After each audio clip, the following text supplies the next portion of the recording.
Morning, counsel. Good morning. May it please the court, my name is David Wolf, and I represent the owner of record and the appellant in this case, Ms. Bensoussan. I'd like to reserve 2 minutes of my time respectfully for rebuttal. I hope to discuss this morning first why the trial court's order granting disbursement of surplus funds to the association is void, or at the very least voidable as a matter of law, and then second, why the evidence the association attempted to introduce into evidence to the trial court was inadmissible and fraudulently manufactured. So it's void or voidable, and your client doesn't want any of the proceeds? Is No, that our what you're client saying? wants the proceeds, but they need to be disgorged from the association and paid back to our client because she has a statutory presumption. Only that part of it is what? How exactly is it void? In order for something to be void, the trial court has to lack jurisdiction. Right. How exactly did the trial court lack jurisdiction? Subject matter jurisdiction in this case, because according to the Condominium Act, specifically 718.1166A, there's only two ways that the association could be entitled to unpaid assessments or alleged unpaid assessments. Number one, they have to file a claim of lien, record that claim of lien, and then foreclose on that claim of lien. Number two, they have to exercise or initiate a action to recover a money judgment.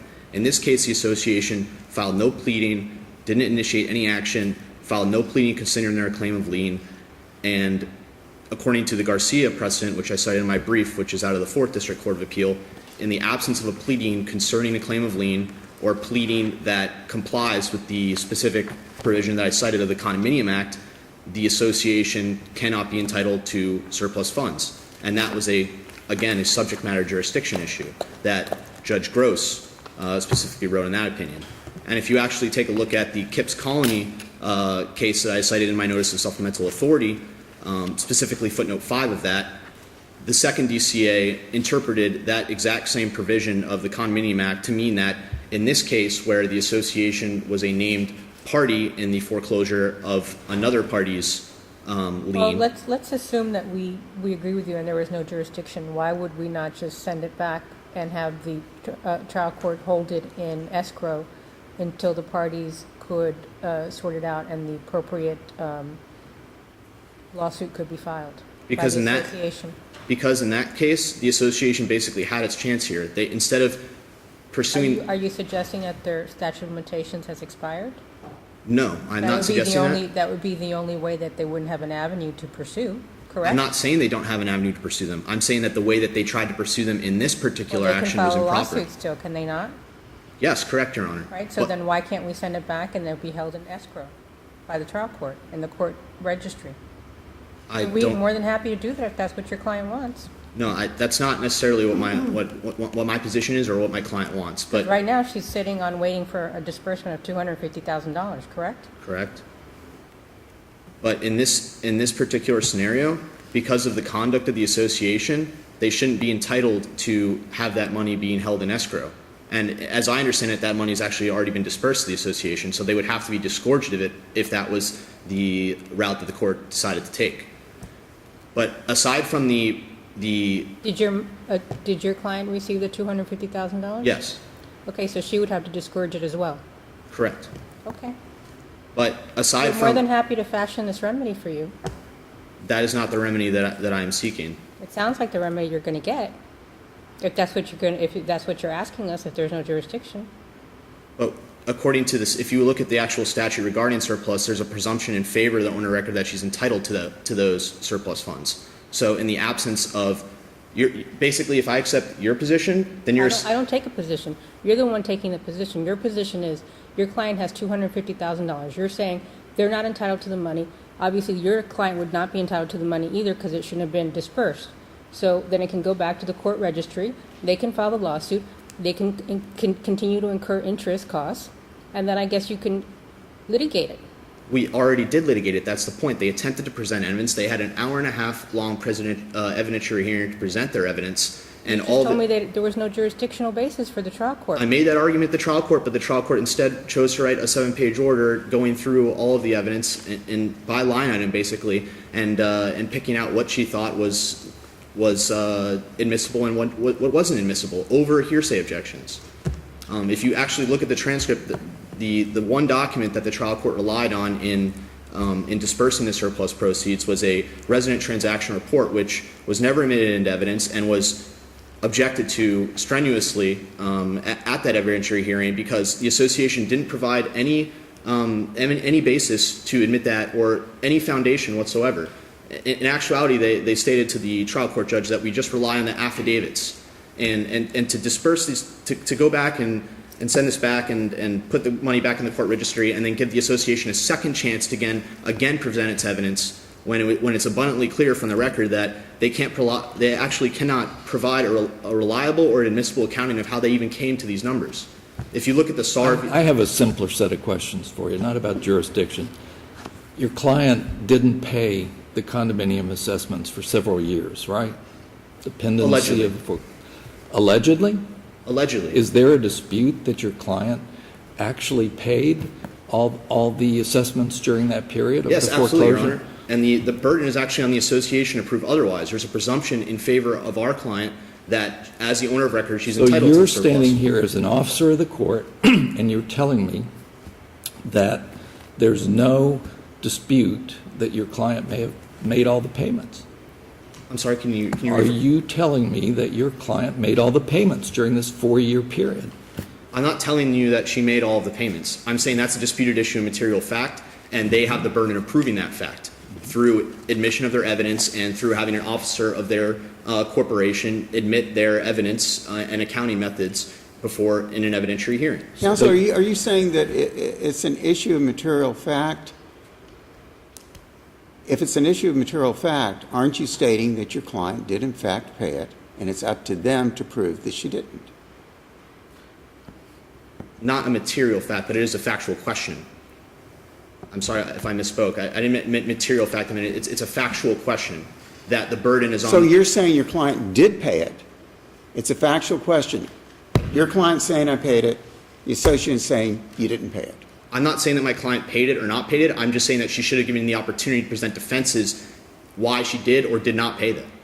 So now, okay, all right. Which should have been done through a pleading. They should have either filed a cross-claim or an answer or filed their claim of lien and then foreclosed upon that claim of lien. And then for all the assessments that are owed, they have to plead them in a separate count. And that's under this court's George opinion, meaning you can't lump all of these assessments that are passed over years, especially if they're founded on different contracts, into one motion, or in this case, 5 different motions, and then request to be dispersed all of the money from those when you haven't even given notice via a claim of lien, which is required by the statute. Is that required as to the association member as well? As to, I'm sorry? As to the association member, or is that a priority mechanism for other competing creditors and lien holders? I see where Your Honor is going with this, because that's their argument, is that the language in their declaration as well as the Condominium Act only refers to the priority of the lien. But that's counterintuitive, because if you read the statute in its entirety, that interpretation of the statute would actually eviscerate several provisions in that same statute. So if you're not required to record a claim of lien, then why is there a whole form for a notice of contest of lien? Similarly, why is there also a form that the association releases Because it's its claim of lien? associated with a specific remedy. We don't usually answer your questions, but I will for you. The reason the lien statute is there is to foreclose on the right. That doesn't mean that there isn't an unsecured claim by the association for proceeds. And so I think the declaration does have some meaning in this context. I agree with Your Honor's interpretation of that particular provision. So your case is a failure of proof case. Basically what you're saying is the association didn't put on the evidence to prove the quantum that it says it was entitled to. Yes, and in addition to that, they failed to actually exercise a prerequisite that's required by their declaration and the statute, which is to, number 1, record a claim of lien, and number 2, foreclose on that claim of lien, which is why in my brief I discussed all other types of claims of lien too, to kind of put this in context and not look at it in a vacuum, more of like a more broad interpretation. Almost every other type of lien, if you look at contractor liens, mechanics liens, construction liens, in order to perfect your right of possession to what you allege is owed, you record a claim of lien and then you foreclose on that claim of lien. Here all you have is unsubstantiated motions and documents filed by the association asking the trial court to disperse some funds when actually they didn't even respond to the underlying foreclosure claim. They defaulted. So if you look at like the portfolio case, for example, a claim of lien is actually a tangible instrument that's regularly bought and sold in the market. So in portfolio, you have someone who purchased a claim of lien and then intervened in the action and litigated and then appealed the final judgment. Here you have an association that defaulted, didn't participate in litigation for over a year and a half, and then finds out there's a surplus and then files, a flurry of different motions requesting disbursement of the surplus, and then attempts to introduce evidence that Isn't that the economical thing to do? I mean, why, in 90% of these cases, there is no surplus. So why go through a series of pointless steps, charge the association the legal fees associated with that?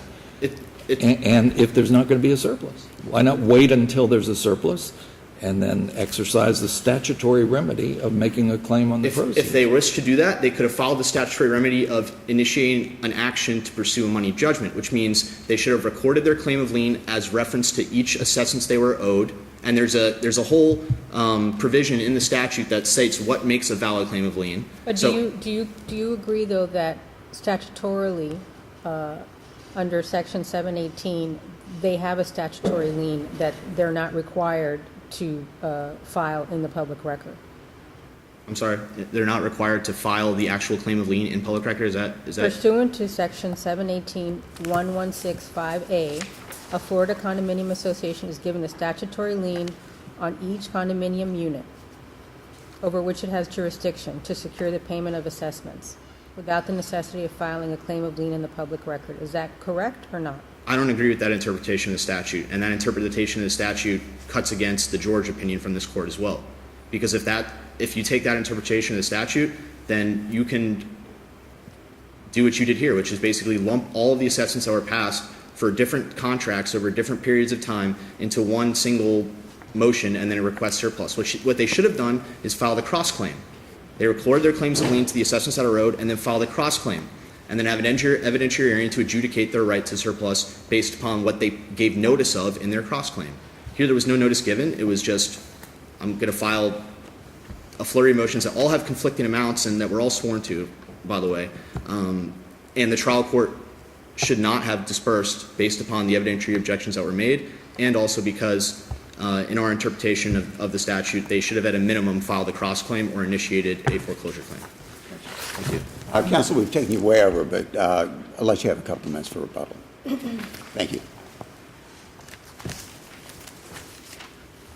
Good morning, and may it please the court. My name is Liliana Farina Sabogal of Becker and Polyakov on behalf of Pavilion Condominium Association of Miami Beach, the appellee in this case. I'd like to first address the jurisdiction argument that counsel relies on as rendering the judgment or the order void or voidable.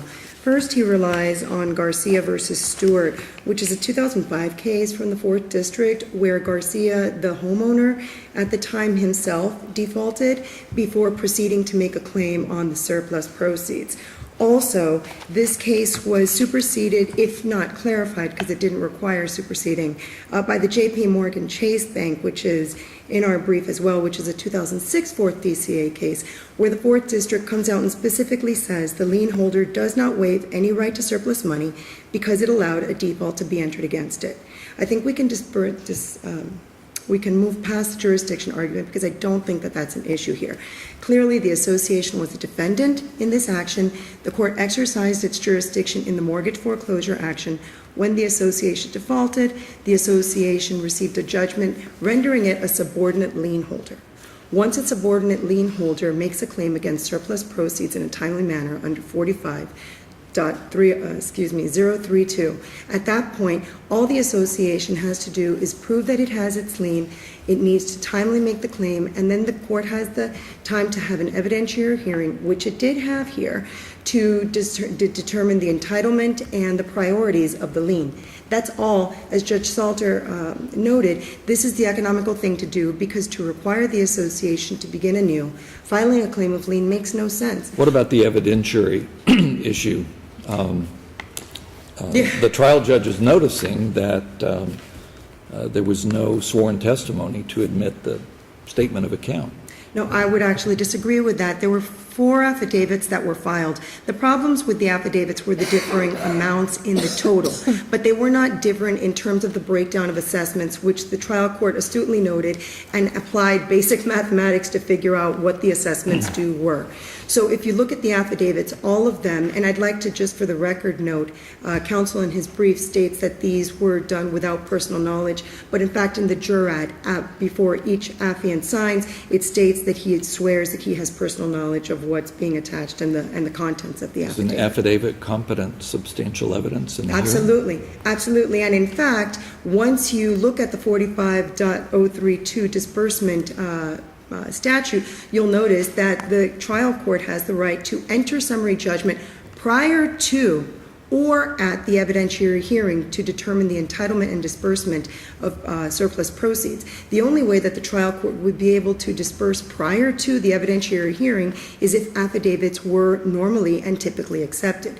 In fact, in several of the cases that were cited in the briefs, including the Garcia case, again, that counsel relies on, the association counsel in that case filed an affidavit in support of the assessments that were due. There are several instances where affidavits are used. They are competent evidence. There was, very importantly, no disputing affidavit from the plaintiff. The only affidavit that was filed was one where they took a legal position by stating that there were no assessments secured by a claim of lien of the association. Since their entire argument is that the association had no claim of lien, it was an artful way of trying to create a disputed issue of material fact. However, that affidavit did not in any way aver that they had made any payments. There's no evidence of payment whatsoever. In fact, if you look at the record, the only evidence before the trial court was the association's evidence that there was no payment, or better said, out of 39 months during which the appellant owned this unit, there were a total of 5 payments made. So in the end, we're talking about a situation where there is no disputed issue of material fact. The evidence is a difficult question because at first blush, it looks like it's all over the place, and counsel's allegations that these are fraudulent is wildly overstated. What they are is, if anything, messy. What they should have done is just had one clear affidavit totaling all of the amounts one time. But that didn't happen. Instead, calculations and recalculations were made using the same amounts, however. The amounts of the assessments never changed.